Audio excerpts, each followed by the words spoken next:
Baik, bismillahirrahmanirrahim. Assalamualaikum warahmatullahi wabarakatuh.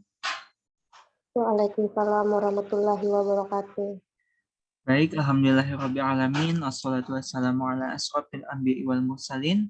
Sayyidina wa maulana Muhammadi wa ala alihi wa sahbihi wa barik wa salim ajma'in amma ba'du. Kepada yang terhormat, Ibu Dr. Anda Haja Nur Hidayati MPD selaku dosen pengajar pada mata kuliah etika profesi, kami dari kelompok 1 dari kelas 5B akuntansi lembaga keuangan syariah yang beranggotakan Piano Azizah, Lola Amalia, Nahdlatul Syahadah, Nita Malinda, dan saya sendiri, Subhan Muali. Izinkan kami membuat video Zoom kali ini untuk menjelaskan tentang soal yang telah diberikan, yaitu tentang menjelaskan posisi etika dan moral dalam akhlak Islami. Ketika kita harus memilih antara etika dan moral yang bertentangan dengan akhlak, sikap apakah yang harus dilakukan agar tidak dikucilkan secara sosial atau pergaulan? Atau bagaimana sikap terhadap konsekuensi dengan segala risiko karena ingin tegaknya akhlak pada setiap individu muslim, muslimah. Slide selanjutnya.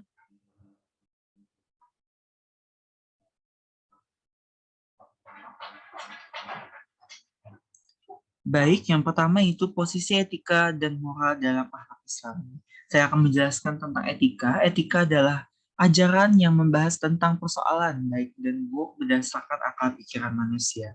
Moral adalah ajaran yang membahas persoalan baik dan buruk berdasarkan tradisi dan budaya yang dimiliki seseorang atau sekelompok orang.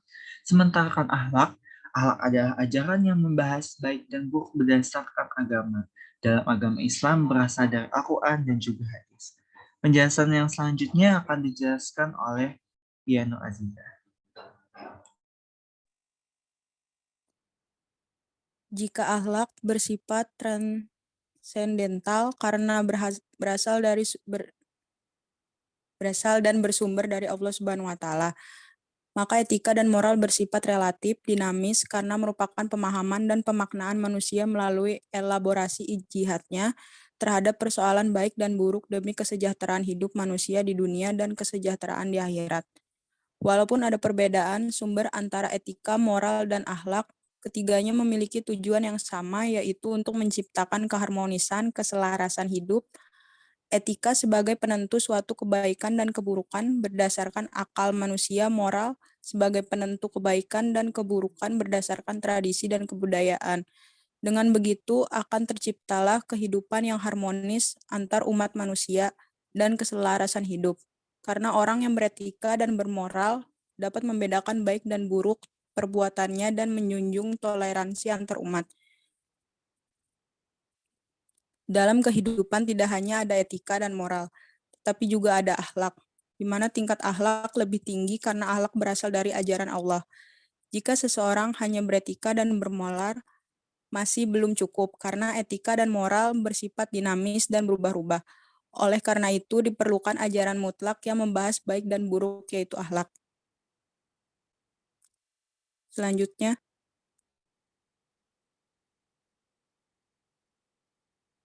akan dijelaskan Nahda.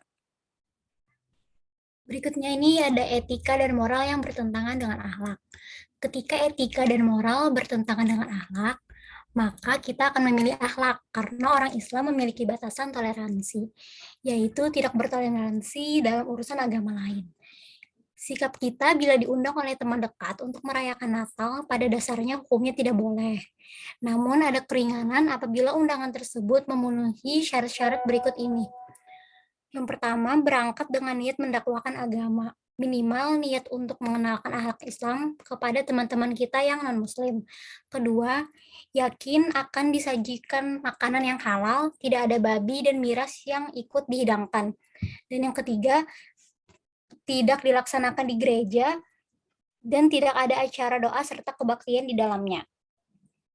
Apabila tidak memenuhi syarat di atas, maka katakan dengan baik bahwa kita tidak bisa menghadiri acara tersebut dengan kata-kata yang sekiranya tidak menyakiti dan tidak menyinggung perasaannya. Selanjutnya akan dijelaskan Nita dan Lola. Sikap terhadap konsekuensi dengan segala risiko karena ingin tegaknya akhlak. Konsekuensi adalah representasi dari sebuah sikap. Setiap sikap menentukan konsekuensi yang akan terjadi dalam hidup seseorang. Bersikap memang sebuah aktivitas dari setiap makhluk yang bernyawa. Tak terkecuali itu adalah tumbuhan. Hakikat hidup adalah terciptanya keselarasan antara keinginan dan tindakan. Sikap apapun bentuknya akan menghasilkan efek dan konsekuensi bagi pelakunya. Hal ini adalah sebuah nilai mutlak dari entitas kehidupan. Selanjutnya akan dijelaskan oleh Nita. Sikap yang dapat kita ambil, yang pertama kesadaran, yaitu kemampuan mengenal standar etika dan moral, serta komitmen dalam melakukan sesuatu yang baik.